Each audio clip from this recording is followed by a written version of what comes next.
ನಮಸ್ಕಾರ ರಿವ್ಯೂ ಚಾನಲ್ಗೆ ಸ್ವಾಗತ. ನಾನು ಸೌಖ್ಯ ಗಾಂಬ್ಕರ್. ಸರ್ಕಾರದ ಬೊಕ್ಕಸಕ್ಕೆ ಮರ್ಮಾಘಾತ, ಅತಿ ದೊಡ್ಡ ರಹಸ್ಯವೊಂದು ಈಗ ಔಟ್ ಆಗಿದೆ.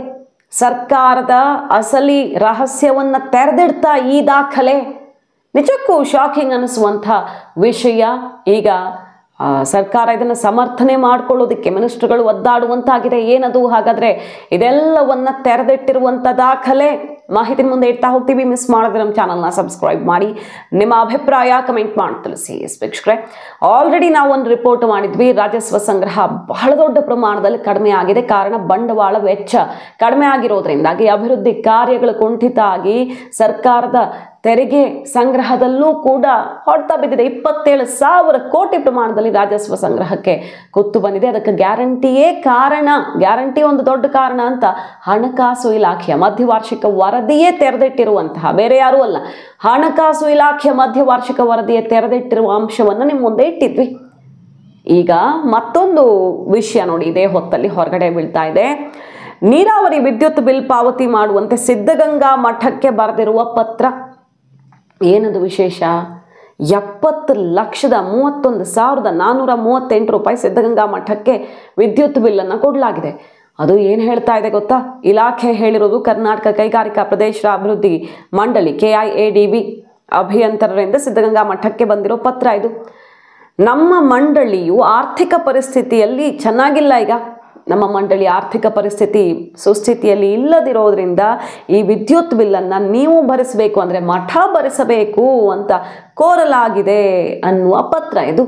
ಹಲವು ದಿನಗಳ ಹಿಂದೆ ಬಂದಿರೋ ಪತ್ರ ಈಗ ಬಹಿರಂಗವಾಗಿದೆ. ಯಾಕಂದರೆ ಸ್ವಾಮೀಜಿಗಳು ಕೂಡ ಇದು ಸರ್ಕಾರದ ಕೆಲಸ, ನಾವ್ಯಾಕೆ ಮಾಡೋಣ? ಸಂಘ ಸಂಸ್ಥೆಗಳು ಮಾಡೋ ಕೆಲಸವ? ಹಳ್ಳಿಗಳಿಗೆ ನೀರು ಪೂರೈಕೆ ಮಾಡೋ ಕೆಲಸವನ್ನು ಸಂಘ ಸಂಸ್ಥೆಗಳು, ಮಠಗಳು ಹೇಗೆ ಮಾಡೋಕ್ಕಾಗತ್ತೆ? ಸರ್ಕಾರದ ಆದ್ಯ ಕರ್ತವ್ಯ ಅಲ್ವಾ ಇದು ನೀರಾವರಿ ವ್ಯವಸ್ಥೆ ಮಾಡಿಕೊಡೋದು. ಇದಕ್ಕೆ ನಾವ್ಯಾಕೆ ಬಿಲ್ ಕಟ್ಟೋಣ ಅಂತ ಕೇಳ್ತಾ ಇರೋದು.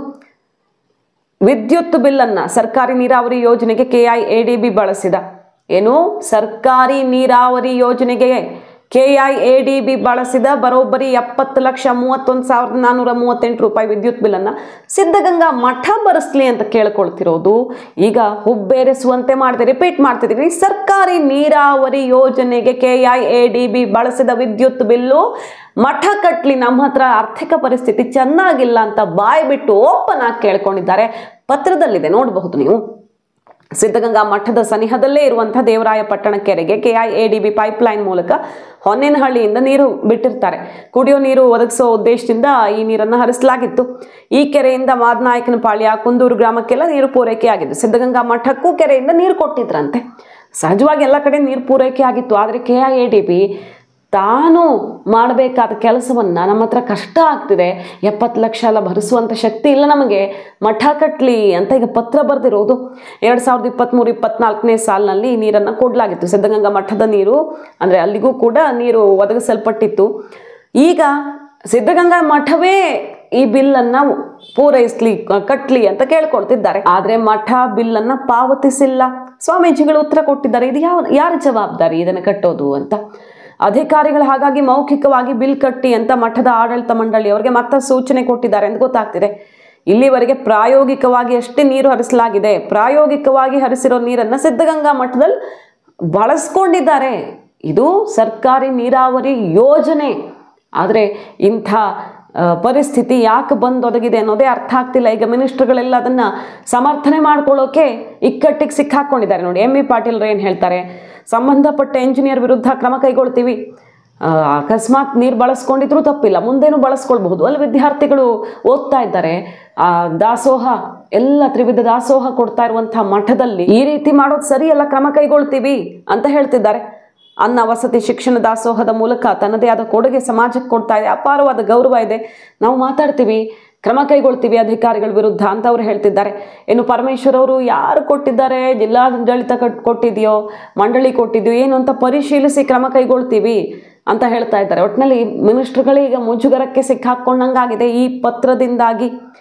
ಸೊ ಇಂತಹ ಪರಿಸ್ಥಿತಿ ಯಾಕೆ ಬಂತು? ಮಠ ನೋಡಿ ಉತ್ತರ ಕೊಟ್ಟಿರೋದು ಏನಂತ. 2023-24ನೇ ಸಾಲಲ್ಲಿ ಹೊನ್ನೇನಹಳ್ಳಿ ಕೆರೆಯಿಂದ ದೇವರಾಯಪಟ್ಟಣ ಕೆರೆಗೆ ನೀರು ಹರಿಸಲಾಗಿದ್ದು, ಇದರ ಬಾಬ್ತು ವಿದ್ಯುತ್ ಬಿಲ್ 70 ಲಕ್ಷ ಚಿಲ್ಲರೆ ಬಂದಿರತ್ತೆ. ಸ್ವಾಮೀಜಿಗಳು ಏನು ಉತ್ತರ ಕೊಟ್ಟಿದ್ದಾರೆ ನೋಡಿ. ನಿಮ್ಮ ಗಮನಕ್ಕೆ ತರೋದೇನೆಂದರೆ ಸದರಿ ದೇವರಾಯಪಟ್ಟಣ ಕೆರೆಯಿಂದ ಶ್ರೀ ಸಿದ್ಧಗಂಗಾ ಮಠಕ್ಕೆ ಕುಡಿಯೋ ನೀರಿನ ಉಪಯೋಗಕ್ಕೆ ಬಳಕೆ ಮಾಡೋದಕ್ಕೆ ಸ್ಥಾಪಿಸಲ್ಪಟ್ಟ ಶುದ್ಧೀಕರಣ ಘಟಕ ಇನ್ನೂ ಪ್ರಾರಂಭವೇ ಆಗಿಲ್ಲ. ಪ್ರಾಯೋಗಿಕವಾಗಿ ದೇವರಾಯಪಟ್ಟಣ ಕೆರೆಗೆ ನೀರನ್ನು ಭರ್ತಿ ಮಾಡಿರ್ತಾರೆ. ಶುದ್ಧೀಕರಣ ಘಟಕ ಪ್ರಾರಂಭವಾಗಬೇಕಾಗಿದ್ದು ಸದರಿ ಶುದ್ಧೀಕರಣ ಘಟಕದಿಂದ ಸಿದ್ಧಗಂಗಾ ಮಠದ 1000ಕ್ಕೂ ಹೆಚ್ಚು ವಿದ್ಯಾರ್ಥಿಗಳು, ಪ್ರತಿನಿತ್ಯ ಮಠಕ್ಕೆ ಬರೋ ಭಕ್ತಾದಿಗಳು, ಕೆರೆ ಸುತ್ತಮುತ್ತಲ 10 ಗ್ರಾಮಗಳಾದ ದೇವರಾಯಪಟ್ಟಣ, ಮಾರನಾಯಕನಹಳ್ಳಿ, ಬಸವಪಟ್ಟಣ, ಬಂಡೇಪಾಳ್ಯ ಇತ್ಯಾದಿ ಹಳ್ಳಿಗಳಿಗೆ ಕುಡಿಯೋ ನೀರು ಸರಬರಾಜು ಮಾಡೋದಕ್ಕೆ ವ್ಯವಸ್ಥೆ ಮಾಡಿಕೊಡಿ ಅಂತ ಕೇಳ್ತಿದ್ದಾರೆ. ಮತ್ತು ಈಗ ನೀವೇನು ಕೇಳಿದ್ದೀರಿ ಅದು ಸರ್ಕಾರದ ಜವಾಬ್ದಾರಿ, ನಾವು ಮಾಡೋದಲ್ಲ ಅನ್ನೋದನ್ನು ಸ್ಪಷ್ಟವಾಗಿ ತಿಳಿಸಿದ್ದಾರೆ. ಹಾಗಾಗಿ ಈ ಪತ್ರ ಈಗ ಬಹಿರಂಗಗೊಂಡಿದ್ದು ಸರ್ಕಾರಕ್ಕೆ ಮುಜುಗರವಾಗುವಂತಾಗಿದೆ. ಇದನ್ನು ಸರ್ಕಾರ ಮತ್ತು ಸಚಿವರುಗಳು ಸಮರ್ಥನೆ ಮಾಡ್ಕೊಳ್ತಿದ್ದಾರೆ. ಯಾರೋ ಅಧಿಕಾರಿಗಳ ಎಡವಟ್ಟಿನಿಂದಾಗಿದೆ ಅಂತ. ಆದರೆ KIADBಯಲ್ಲಿ ದುಡ್ಡಿಲ್ಲ, ನಮ್ಮ ಹತ್ರ ಬಹಳ ಕಷ್ಟ ಇದೆ ಪರಿಸ್ಥಿತಿ ಅಂತ ತಿಳಿಸಿದ್ದಾರೆ. ನೋಡಿ, ಅದನ್ನೇ ಓದ್ತೀವಿ.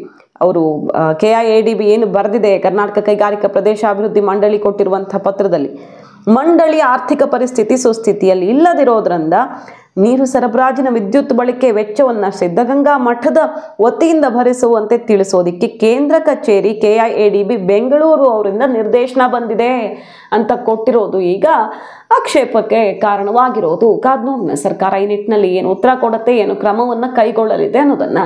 ಮಾಹಿತಿ ನಿಮ್ಗೆ ಇಷ್ಟ ಆಗಿದ್ರೆ ಮಿಸ್ ಮಾಡಿದ್ರೆ ನಮ್ಮ ಚಾನಲ್ನ ಸಬ್ಸ್ಕ್ರೈಬ್ ಮಾಡಿ, ನಿಮ್ಮ ಅಭಿಪ್ರಾಯ ಕಮೆಂಟ್ ಮಾಡಿ ತಿಳಿಸಿ. Thank you.